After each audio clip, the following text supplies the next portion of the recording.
Hello， 大家好，我是民生代。今天这一支 video 不同一点点啊，就是我要跟你们讨论一个在 KL 房地产圈里面讨论度非常高的一个新闻。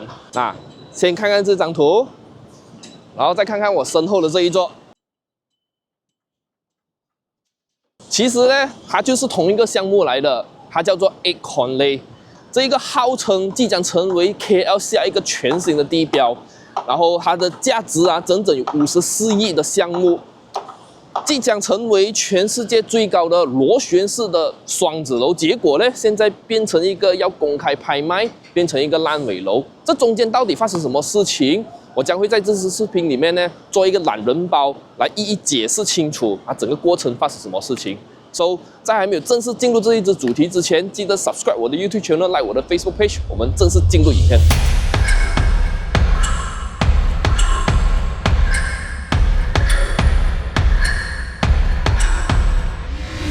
这个故事呢，就要从10几年前开始说起了。当时有一个大集团叫做 KSK， 他们本来是做保险的嘛，但后来他们就把这个保险的生意卖掉，这样手上不是有一大笔钱咯，就决定踩锅盖搞房地产，成立了 KSK Land。而 8 Conley 就是他们要打响名堂的第一个 showpiece。2015年一出场简直就是王炸。你想想这一个阵容，酒店就找来欧洲最老的 Kempinski。住宅品牌也是世界级的 U， 连设计师都是来自香港和英国的大咖。这个组合一出来整个 market 都炸了。8 Conley 就马上成为当时最火的明星盘。接下来的几年，项目看起来都很顺。2017年，他们找来了建筑界很有名的 GDB Holdings 做总承包商。时间快转到2021年底。你看一座大楼还风风光光的办了个封顶仪式。那个时候大家包括我都觉得这个 KL 的新地标很快就要成了。可是事情没有那么简单。暴风雨来临之前，海面总是很平静的。转折点就在2022年8月15号，总承包商 GDB 就突然丢下了一个震撼弹，宣布全部停工。为什么 ？GDB 说发展商 KSK 呢没有照时间给钱。哇，这个消息一出来，就像一颗炸弹，第一次把 8 Conley 里面不够钱的问题直接摊在了所有人的面前。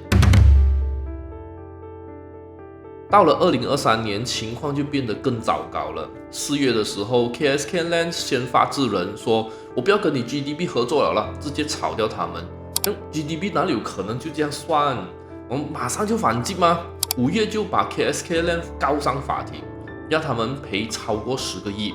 虽然 KSK Land 很快在6月的时候就找了新的建筑商来接手，想要救火，但是大家心里都明白，最根本的问题还是那个字钱，根本都还没有解决到。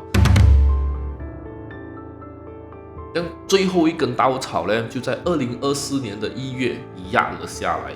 GDB 出了一个大招，就是对 KSK Land 申请清盘。简单来讲，就是叫法庭来查你公司的账，让你破产还钱。事情走到这一步基本上就没有得救了。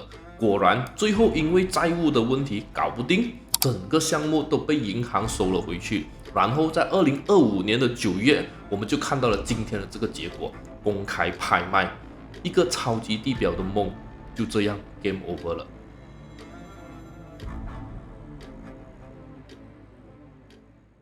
这一个8 Conley 的地点其实真的非常漂亮，因为你看它前面就是 Pavilion， 就是说你旁边的后面你走来这一个铺面的 hotel， 过了铺面 hotel 隔壁就是这个8 Conley 了，所以你看它其实就在中心然后不要忘记如果从这个方向过去的话就是进回去 Conley， 进回去那一个大使馆那一区，所以那边就是另外一个区域。所以在这边的话如果你讲你要出租的话除了是这一个旅游景点、购物商圈，里面还有大使馆区，所以你看它这个位置是非常非常的优越，非常非常的中心来的。所以我是觉得它这样子变成那个烂尾楼是有一点可惜啦，因为你看从这一个 building structure 这个 construction 的 progress 来看其实它已经是封顶了的 ，OK， 尤其是 Tower A 已经封顶了，结果还是很不幸的，现在因为面对一些财务问题。或者是管理的问题，导致他现在这个项目不能够再继续，然后被拍卖这样子，这很可惜啦。哦，说如果这一个项目如果真的是做好的话啦，我觉得它的价钱啊，肯定是可以跟 Pavilion 攀比，甚至会更高的呀，这个是我的看法啦。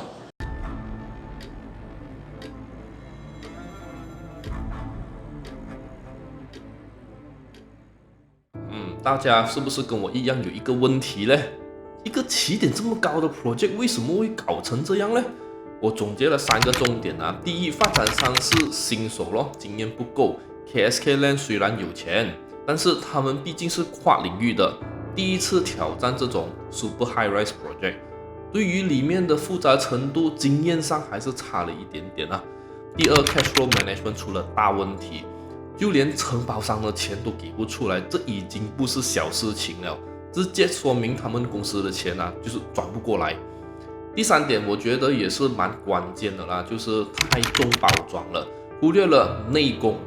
他们把所有最好的牌子都请出来，搞得很 grand 这样，但是这样像一台法拉利外壳很美，结果引擎出了问题，跑不动有什么用呢？对不对？一个这么大的项目烂尾，它的影响啊不是开玩笑的。首先最惨的肯定就是那些买了这个项目的买家，很多本地还有外国的买家，真金白银投了进去，现在全部卡住，钱又拿不回来，房子又没有，真的是欲哭无泪。第二就是打击了整个市场的信心，以后大家看到新发展商可能都会怕，连外国投资者可能都会想啊 ，KL 的房产到底还稳不稳啊？最后，这对我们吉隆坡的市容来讲也是一道疤痕。本来应该是一个很骄傲的地标嘛，现在变成了一个大麻烦，摆在那边，有点难看呐。把 Acorn 的故事讲清楚了过后，我的脑海里啊，马上跳出了另外一个 case， 一个很多年前同样 high profile， 同样让我印象非常深刻的项目，那就是 M101 Skyview。讲到 M101 Skyview 啊，当年它也是红遍天，它的 idea 甚至比 Acorn 还要夸张。发展商讲要做 property tourism， 就是把房子当成旅游景点来卖。你听听他的 plan 啊，首先他找来 Porsche Design 来设计，要在78楼那么高的地方建一个摩天轮，还要把亚洲第一家 Planet Hollywood Hotel 搬进来。整个概念就是要把这整栋楼变成一个打卡景点。开盘的时候听说啊，第一期也是卖了整80%，very hot。但是最后的结局嘛，大家都懂了咯，项目直接停掉，现在那里就是一块长满野草的空地。这边就是 M101 Skyview 的所在位置，地址其实是在港蹦巴路的，所以这个地方蛮 interesting 一下的，因为港蹦巴路大家都知道它是马来人保留地来的 ，OK。但是它的位置是在那一个最靠近Jalan Raja Udara那一边，然后它的项目下面哦，直接连着去它的那个 Raja Udara MRT Underground 的 station 的，你看那个牌还在的，呀，所以这一个那时候他们 launching 的时候是真的是哇，一个wow字，因为你看那时候有一个 Sky View， 有一个 Ferris View 在它的最高那一边，这一个Ferris View 的那一个设计师哦，还要是 London Eye。新加坡的那一个 Ferris View 的设计师，同一个设计师来的，所以那时候轰动一时。最让我印象最深刻的是什么呢？它是 Porsche Design 的 building 来的呀，所以这一个地方你讲它位置好不好，还算是市中心啦，因为你看它可以 overlook 过去 KLCC， 然后如果你到Raja Udara的那个 MRT station 的话啦，你去Raja Udara MRT station 的话啦，你只是乘搭大概1到2个站，你就可以回到去 KLCC 了。所以那个时候他们打造的是一个 property tourism 的一个概念来的，是一个很全新的概念呢。在那个时候，部长也来开幕啊，那个官员也来开幕啊，所以很轰动一时。结果我印象中是好像是打完炮令，他们就不了了之了啦，就到现在咯。至于接下来会有谁接手，传言是讲有啦，只是我没有消息，我完全没有 info， 所以我也不要讲多。OK 呀，所以这个就是 M101 Skyview。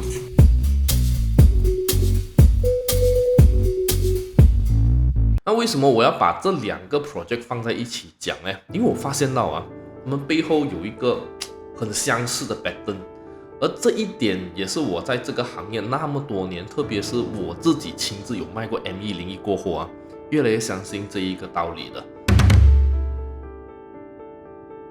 你发现了吗？这2个发展商，一个是从保险界跨过来的，一个是比较新的玩家，都不是老牌的 property player 啊。我不是说那种跨界的新发展商就一定不好啊，我不是这个意思啊，也是有一些好的跨界发展商，比如我所知道的是 SCP 咯。讲回这个 Acorn Lake 和 M101这2单啊，他们2个出事最根本的原因啊，都不是因为市场不好卖不出，而是自己的公司里面的钱和管理出了大问题。所以这就让我看得很清楚了，一个 project 不管它的 concept 有多厉害，设计有多美，找来的牌子有多大，最后能压得出场的还是发展商本身够不够稳啊。